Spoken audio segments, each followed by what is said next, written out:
Hey, I wanted to talk about vaccines. There are lots of things that can be said about vaccines. Today, I just want to concentrate on one fact, and that is that vaccines save lives. Uh, Vaccines are a massive, major breakthrough of long ago now that has saved millions and millions and millions of lives. Uh, it has not been without controversy for sure, and historically there have been issues with vaccines as they've been developed, but overall they have been a massive breakthrough for humanity to prevent serious infectious disease. And it's not the only thing that prevents serious infectious disease. Safe water, safe food, hygiene, all of that factors into preventing illness. Uh, and we learned a lot of things during the COVID mania times. Hand washing certainly is one of them. Still, we saw how quickly an infectious disease can spread to infect literally everybody on the globe within probably 6 months or so. So having vaccines has been a major breakthrough for illnesses. I'm not referring to COVID, but other contagious illnesses that are much more dangerous than that on a more of a chronic basis. COVID was certainly an extreme case, and lots and lots of people died from it.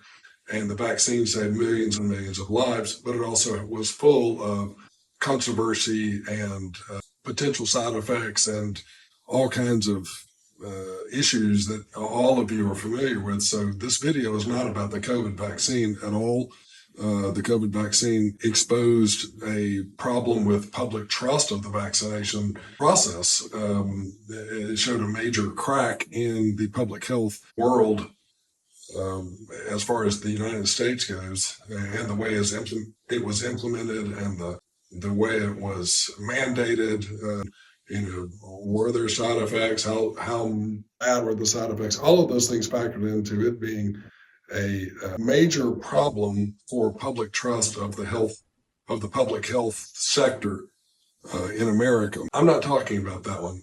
I'm talking about all the other vaccines that have proven over time to take us from a world in which infectious disease reigned. We all lived in fear of it, to the place where we are now, where we don't really worry about infectious diseases as being causes of significant disease and death.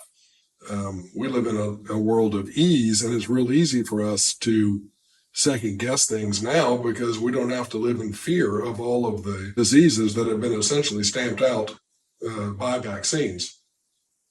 Now, that being said, are all vaccine preventable illnesses the same? No, they are not. They are not the same. They are not the same degree of severity. So we are kind of a victim of our own success, and that we can prevent so many of the horrible things with vaccines, and then we spread that over to other illnesses that are not such a big public health threat. Hepatitis B being probably tops in the list of that. That is a safe and effective vaccine, but is it necessary for most people? No, it's not necessary for most people to get it. It is spread through sexual contact and IV drug use, or possibly remotely close family contact with somebody that has it in the family. That just isn't very many people in most of America. There are pockets of it for sure in certain types of population. But the recent decision by the CDC to put several vaccines on the shared decision-making list is a reasonable thing to do, and I think will grow public trust in that it shows that the decision makers are reasonable. They are making reasonable decisions and allowing parents to have some power over whether they need to get vaccines that their child really most likely doesn't have much risk of, or possibly, if they got it, would not be severely ill with, such as the flu or COVID. So their decision is reasonable to me. I wish that they had left the rotavirus off of their shared decision-making list, because it is kind of the scourge of pediatrics in the springtime before the vaccine. I've not seen a case of it since the vaccine, so that's probably been 15 years. Before that, it was a significant illness that put a lot of kids in the hospital and needed IV fluids.